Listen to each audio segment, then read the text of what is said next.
गीता स्पंद के इस अंक में आपका स्वागत है। दूसरे अध्याय का 65वां श्लोक है और उस श्लोक की तरफ बढ़ते बढ़ते प्रसन्नता का आलोक और अधिक गहराने लग जाता है, क्योंकि बात प्रसन्नता की है। इसमें प्रसादे सर्व दुखानाम हानि रस्योपजायते प्रसन्न चेत सो याशु बुद्धि पर्यवतिष्ठते।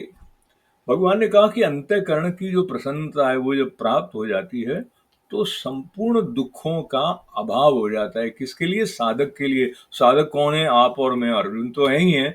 तो भगवान अर्जुन के माध्यम से हमारे प्रति ये बात कह रहे हैं कि सब दुखों का अभाव हो जाता है और वो जो प्रसन्न चित्त वाला कर्म योगी है, तो हम प्रसन्न चित्त वाले कर्म योगी कैसे बने हैं? भगवान से पूछें तो भगवान बताते हैं।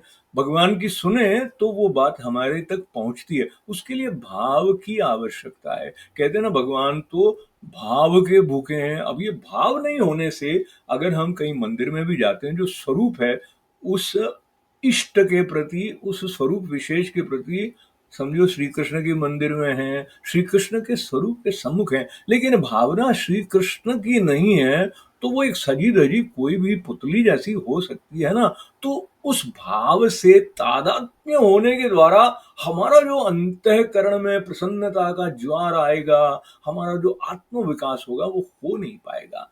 यही बात श्रवण मनन निधिध्यासन के द्वारा हम अपने भाव को जागृत करें, गुरुजन बताते हैं। तो बात क्या है? जो प्रसन्न चित्त वाला कर्म योगी है, जो भगवान अर्पण करके कर्म कर रहा है ना, उसका चित्त इधर उधर भटकना बंद होके एक परमात्मा में स्थिर हो जाता है। ये जो स्थिरता है उसके महत्व को हम अपने अनुभव से ऐसे समझ सकते हैं कि हम कुछ भी कार्य कर रहे हो तो स्थिरता चाहिए होती है।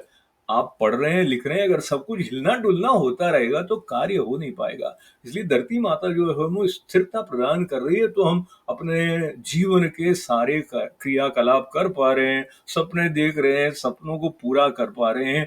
तो धरती माता के द्वारा प्रदत्त जो स्थिरता है वो भी आवश्यक है, पर वो स्थिरता पर्याप्त इसलिए नहीं है क्योंकि जब तक हमारे भीतर स्थिरता नहीं है तब तक धरती माता स्थिर है, लेकिन मन चंचल है तो वो किसी किसी दिशा में भटक रहा है या एक साथ कई दिशाओं में भटका रहा है। तो वहां से हटके स्थिर बुद्धि हमारी परमात्मा में स्थित हो जाए तो फिर जो आनंद, जो प्रसन्नता है वो नित्य बनी रहे। ऐसी प्रार्थना भगवान के चरणों में करते हुए आपका आभार, मंगल कामना। जय श्री कृष्णा।